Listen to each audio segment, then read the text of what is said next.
The Jedi might be the heroes in the Star Wars universe, but the villains are the coolest characters. From Boba Fett and Jabba the Hutt to General Grievous and Asajj Ventress, the bad guys always leave a lasting impression. That's even more true with the Sith. The Sith started out as members of the Jedi Order, but in ages untold, certain members became disillusioned with the Order's limitation on power. So they pushed their limits, harnessed the dark side, and were exiled. Eventually, they assimilated with the Sith species and formed a Sith empire, and for thousands of years, there were Sith that warred with the Jedi. Everyone knows the big Sith like Darth Vader, Emperor Palpatine, and Count Dooku, but Star Wars Legends had extensive stories about the countless Sith that caused problems for the Jedi. Unfortunately, Disney's Canon update wiped most of them out, but Disney has been slowly bringing some of the classic Sith back, while also adding some of its own. The problem is, Disney is being really subtle, and a lot of Sith are being canonized in supplementary materials that casual fans don't keep up with. So here's a list of all the secret Sith in Star Wars canon. Everyone thought that Palpatine died in Return of the Jedi, but he actually transferred his spirit to the Sith world of Exegol, where a clone body was waiting for him.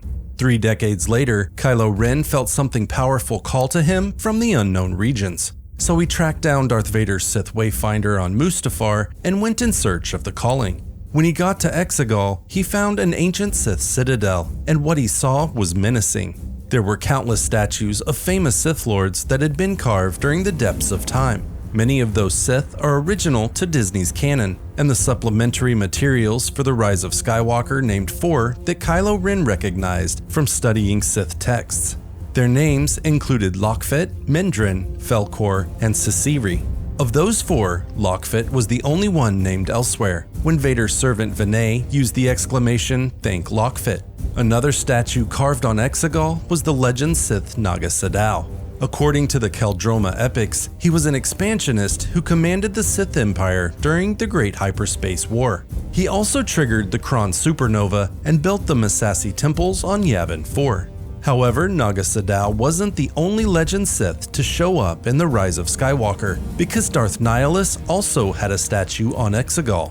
Known as the Lord of Hunger, Darth Nihilus was capable of consuming people's spirits and leaving literal wounds in the Force. The only problem was that Darth Nihilus was never actually named in canon, but the statue was clearly meant to be his mask-wearing visage. So it's only a matter of time before he is officially added back to canon and given a full backstory. Palpatine spent 3 decades on Exegol, but he wasn't just sitting around. He was busy preparing for his return, and part of that included building a massive army that was worthy of the Final Order. His Sith Eternal Army was organized into legions, and each legion was named after a famous Sith Lord in history. The Rise of Skywalker's visual dictionary identifies these 5 Sith: Darths Revan, Andedu, Tenebrous, Dessalus, and Phobos. Each one of them already existed in Legends. Darths Dessalus and Phobos both existed in Legends, but there isn't a lot of information about them. Dessalus might have been one of the Lost 20, but his only appearance was as a training program in the Force Unleashed video game. Similarly, Darth Phobos was a fierce opponent in the PlayStation exclusive of The Force Unleashed, but that was her only appearance. So far in canon, they have only been name-dropped as a Sith Legion. Darths Tenebrous, Andedu, and Revan all had extensive stories in Legends. Tenebrous was Darth Plagueis' master. He was an engineer who believed that the Sith could defeat the Jedi through science. Andedu was an ancient Sith who first claimed the title of Darth and was most known for his skill in essence transfer. Meanwhile, Revan was one of the most famous Sith of all. He was a Jedi turned evil Sith turned redeemed Jedi who harnessed the powers of both the dark and light sides of the Force. So far, each of those Sith has been name-dropped, but there haven't been any in-depth stories about them. Star Wars has also added a few Sith to canon via the big screen. Although not named in the movie, Exar Kun was canonized by props in Solo: A Star Wars Story. He was a fallen Jedi who commanded a Sith Empire and was most famous for being one of the first to wield a double-bladed lightsaber. Similarly, Darth Tanis became part of canon after Ezra Bridger and Maul nearly activated her superweapon battle station in Star Wars Rebels. There have also been a few Sith added to canon by comic books. The most notable Sith was Darth Momin, who was introduced in one of the Darth Vader comic runs. Considered a heretic by some Sith, Momin was unique. As a powerful scientist, he created superweapons. One of them was a device called the Fermata Cage that could trap people in time. Eventually, he lost control of his power and his consciousness was trapped inside a mask. Darth Shah was his master, but she wasn't powerful enough to contain Momin. The Dr. Aphra comics also added a Sith to canon, and his name was Darth Atreus.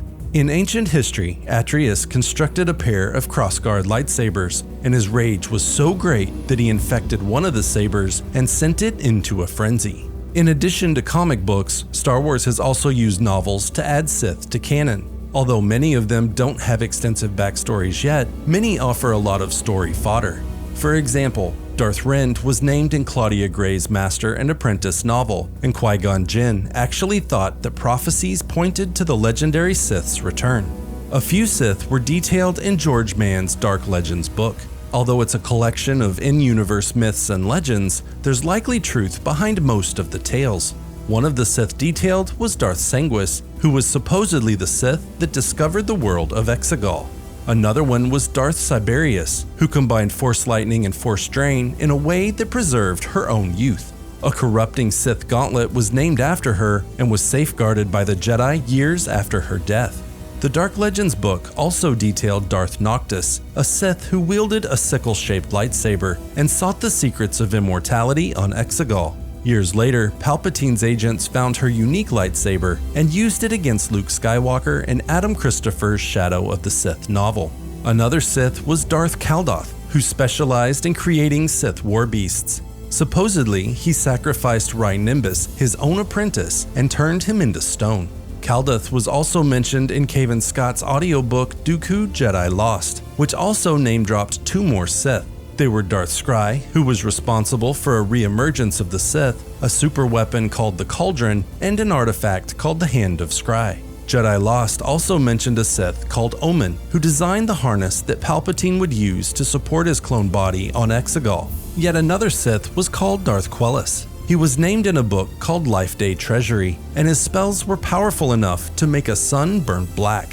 While that's a lot of secret Sith, there are a few more. One was Darth Krall, who was one of the Lost 20. He appeared in a vision in a High Republic comic, and his lightsaber was part of the archive of forbidden artifacts in the Jedi Lost novel. Another Sith was called Nier. He lived even before Naga Sadow, and he created an evil gauntlet that could turn Jedi against each other, but it was lost in the Kron supernova. Darth Zana was also canonized in a source book called the Helmet Collection No. 2. She was Darth Bane's apprentice in Legends and was killed by Darth Cognis as they carried on Bane's Rule of Two legacy. Finally, Darth Vitiate was supposedly canonized by one of the relics that Palpatine kept during his time as Chancellor.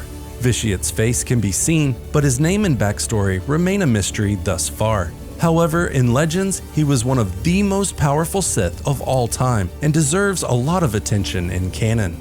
But what do you think? Should Disney keep adding original Sith, or should it just recanonize the Sith from Legends? And is this secret Sith approach a good way to keep fans involved, or is it just annoying? Let me know your thoughts down in the comments. Don't forget to like and subscribe, and I'll see you in the next video.